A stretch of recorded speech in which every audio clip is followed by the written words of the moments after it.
तो चलिए शुरू करते हैं हमारा आज का टॉपिक लिटरेचर रिव्यू।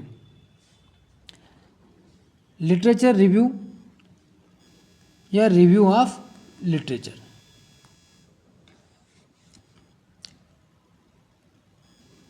रिव्यू का मीन्स है, रिव्यू मीन्स दोबारा और व्यू मीन्स देखना। मीन्स किसी रिसर्च को, किसी टॉपिक को या किसी स्टडी को दोबारा से देखना, पढ़ना, समझना, समराइज करना या उसकी स्टडी करना। लिटरेचर रिव्यू ये रिसर्च प्रोसेस की सेकंड स्टेप है। फर्स्ट स्टेप में आप रिसर्च प्रॉब्लम स्टेटमेंट को फॉर्मुलेट करते हो। रिसर्च प्रॉब्लम स्टेटमेंट को फॉर्मुलेट करने के बाद सेकंड स्टेप जो है वो क्या है, लिटरेचर रिव्यू। इसके बाद में उस पर्टिकुलर स्टडी जो कि हमने सेलेक्ट की है, जो प्रॉब्लम स्टेटमेंट हमने सेलेक्ट किया है स्टडी के लिए, जिस पे हमें रिसर्च स्टडी कंडक्ट करना है, उसकी सेकंड जो स्टेप है उसमें लिटरेचर रिव्यू करना है। हमको उस पर्टिकुलर टॉपिक जो हमने लिया है, फॉर एग्जांपल हम देखते हैं कि हमने रिसर्च स्टडी जो ली है वो ली है स्मोकिंग कॉज लंग कैंसर। तो रिव्यू ऑफ लिटरेचर में हमको स्मोकिंग और लंग कैंसर से रिलेटेड जो भी पुरानी स्टडीज़ हैं, जो ऑलरेडी स्टडी हो चुकी हैं, जो नॉलेज ऑलरेडी एग्जिस्ट है, उनकी हमें स्टडी करना है कि इस टॉपिक से रिलेटेड कौन कौन सी स्टडी हुई है, उसमें कौन सी कमी है, हम उसमें कहाँ रिफाइनमेंट ला सकते हैं, क्या ऐड कर सकते हैं। तो इस चीज़ के लिए हमको पुरानी स्टडी की स्टडी जो करते हैं हमको उसी को कहते हैं लिटरेचर रिव्यू। इसका इंट्रोडक्शन देखते हैं हम कि review of literature is one of the most important steps in the research process. Review of literature क्या है, मोस्ट इंपॉर्टेंट स्टेप्स होती है रिसर्च प्रोसेस की। It is an account of what is already known about a particular phenomena. ये क्या है, एक प्रकार का अकाउंट है जो कि किसी पर्टिकुलर फिनोमेना के बारे में ऑलरेडी कौन सा नॉलेज अवेलेबल है उसके बारे में बताता है। The main purpose of literature review is to convey to the readers about the work already done and the knowledge and ideas that have been already established on a particular topic of research। इसका main purpose क्या है literature review का, कि जो भी हम study कर रहे हैं उसके बारे में जो रीडर्स है या जो रिसर्चर है उसको ये नॉलेज हो जाए कि इस पर्टिकुलर स्टडी के बारे में कौन कौन सी नॉलेज अवेलेबल है, इसके बारे में कौन सी जानकारी उपलब्ध है और कौन सी जानकारी उपलब्ध नहीं है। लिटरेचर रिव्यू क्या है, एक लेबोरियस टास्क है, क्योंकि यहाँ पे आपको बहुत सारी पुरानी रिसर्च को ढूंढना होगा, आपकी स्टडी से रिलेटेड या आपकी स्टडी की जैसी स्टडी को सर्च कर उसकी स्टडी करना होगा, उसको समराइज करना होगा, उसके वीक पॉइंट देखना होगा कि इस स्टडी में क्या कमी रह गई, इसमें हम क्या प्लस कर सकते हैं, या इसमें से हम कौन सी चीज़ को अपनी रिसर्च को सुगम बनाने के लिए उसमें से सिलेक्ट कर सकते हैं। तो ये क्या एक लेबोरियस टास्क है, बट इट इज़ एसेंशियल। अगर आपको रिसर्च प्रोसेस को सक्सेसफुली बनाना है तो इसको ये आपकी रिसर्च प्रोसेस को सक्सेसफुल बनाने के लिए एसेंशियल है, बट लेबोरियस है। Research can not be conducted in an intellectual vacuum. अगर आपको किसी पर्टिकुलर टॉपिक के बारे में, जैसे कि आपका टॉपिक है lung cancer, cause of the smoking on lung cancer, तो आपको अगर इसके बारे में कोई आइडिया नहीं है लंग कैंसर के बारे में, स्मोकिंग, तो आप रिसर्च नहीं कर सकते। इंटेलेक्चुअल वैक्यूम में आप रिसर्च स्टडी कंडक्ट नहीं कर सकते। Before starting any research A literature review of previous studies, जो पहले स्टडी हो चुकी है उसके एक्सपीरियंस से रिलेटेड या उसकी जो ऑलरेडी इन्वेस्टिगेशन उस पर जो डन हुई है उसके बारे में आपको जानकारी होना चाहिए, तभी आप एक अच्छी रिसर्च कंडक्ट कर सकते हो। नेक्स्ट डेफिनेशन देखते हैं लिटरेचर रिव्यू की। तो literature review is a body of text. ये क्या है, बॉडी ऑफ टेक्स्ट है जिसका एम्स क्या है, review the critical point of knowledge. किसी पर्टिकुलर स्टडी या किसी पर्टिकुलर रिसर्च स्टडी के क्रिटिकल पॉइंट जो है उसके नॉलेज के, उनका रिव्यू करना ही क्या कहलाता है, लिटरेचर रिव्यू कहलाता है। Importance of literature review. Literature review के क्या इम्पोर्टेंट है, ये क्यों महत्वपूर्ण है? तो ये महत्वपूर्ण इसलिए है क्योंकि इससे हमको बहुत सारे आइडियाज़ मिलते हैं हमारी स्टडी के लिए। तो देखते हैं, literature review provides a practical guide.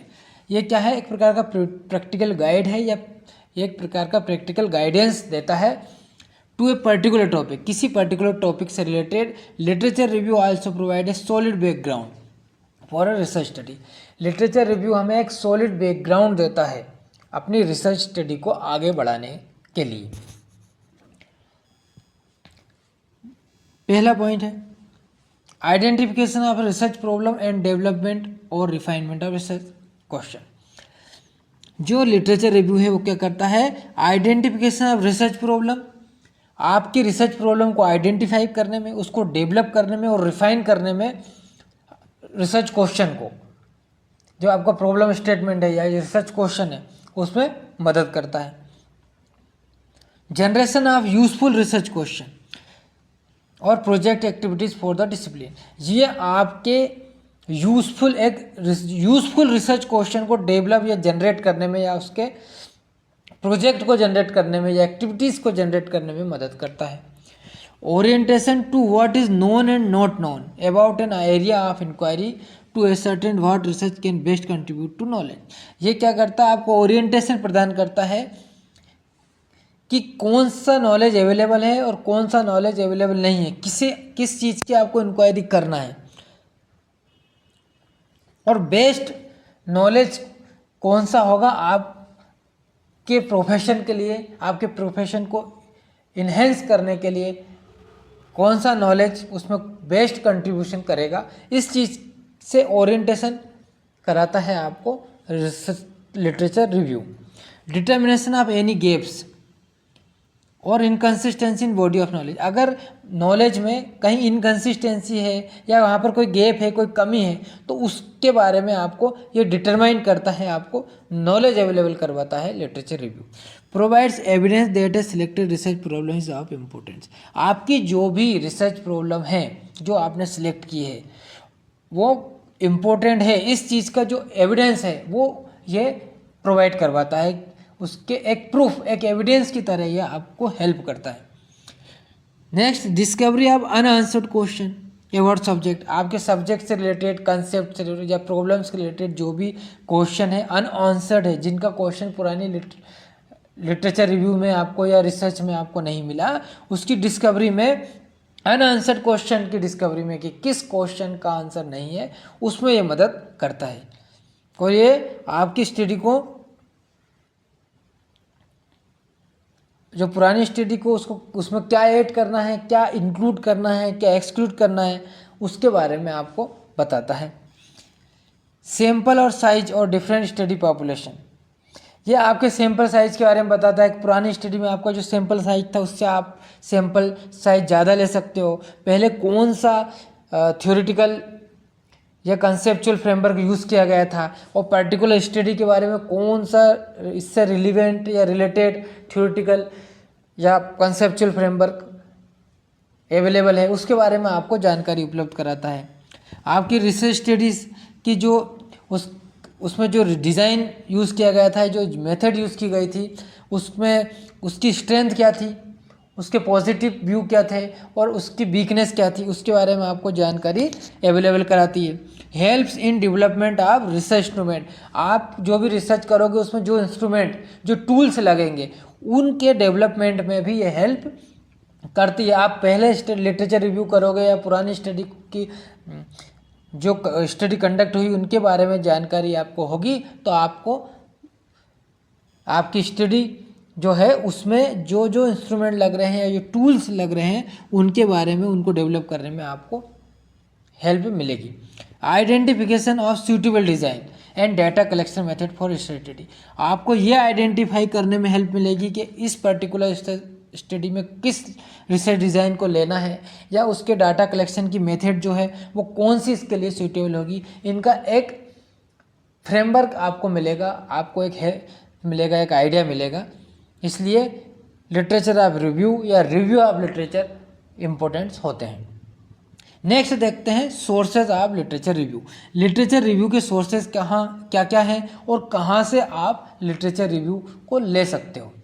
तो literature review can be reviewed from two main source. Literature review दो मेन सोर्स से रिव्यूड किए जाते हैं, पहला प्राइमरी सोर्स और दूसरा secondary source. Primary source means first hand source और secondary source means second hand sources. वैसे कोशिश ये करना चाहिए मोस्टली कि प्राइमरी सोर्सेज से ही आप लिटरेचर रिव्यू को कलेक्ट करें, क्योंकि प्राइमरी सोर्स ज़्यादा विश्वसनीय होते हैं। प्राइमरी सोर्स क्या होते हैं? ये प्राइमरी सोर्स ओरिजिनल रिसर्च होती है। Publish research journals articles reported by original researcher, जो कि ओरिजिनल रिसर्चर्स के द्वारा लिखी गई होती है। जो रिसर्च कंडक्ट करता है या जो थ्योरी को डेवलप करता है उसी के द्वारा जो रिसर्च लिखी जाती है उसको कहते हैं प्राइमरी सोर्स। और सेकेंडरी सोर्स क्या होते हैं? सेकेंडरी सोर्स रिसर्च डॉक्यूमेंट्स और description of studies prepared by someone others, जो कि प्राइमरी रिसर्च को देखकर या लेकर उसके थ्रू कोई दूसरा पर्सन जिसने कि रिसर्च कंडक्ट नहीं करी है या ओरिजिनल रिसर्च उसने नहीं लिखी है, उसने अपने वर्ड्स में प्राइमरी रिसर्च की हेल्प लेकर किसी अन्य व्यक्ति के द्वारा जो रिसर्च लिखी जाती है उसे कहते हैं secondary sources. They are written by peoples other than the individual who developed the theory और कंडक्टेड द रिसर्च। जिसने रिसर्च कंडक्ट की है उसके द्वारा ये नहीं लिखी जाती है, किसी अन्य पर्सन के द्वारा लिखी जाती है, उसे सेकेंडरी सोर्सेज कहते हैं। द मेन सोर्सेज क्या हो सकते हैं? तो इलेक्ट्रॉनिक सोर्स हो सकते हैं। इलेक्ट्रॉनिक मीडिया इंटरनेट के थ्रू आप ले सकते हो, जिसमें CINAHL website cumulative index to nursing and allied health literature काफ़ी फेमस है।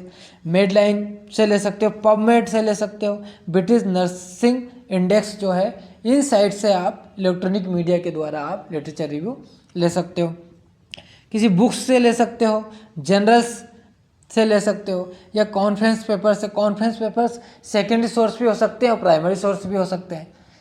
अगर जिनने रिसर्च कंडक्ट करी उन्होंने लिखी हुई जो कॉन्फ्रेंस पेपर्स हैं तो वो प्राइमरी सोर्स होंगे, और किसी अन्य के द्वारा लिखी गई हैं तो वो सेकेंडरी सोर्स होंगे। रिसर्च रिपोर्ट्स और मैगजीन्स एंड न्यूज़पेपर्स, इन सब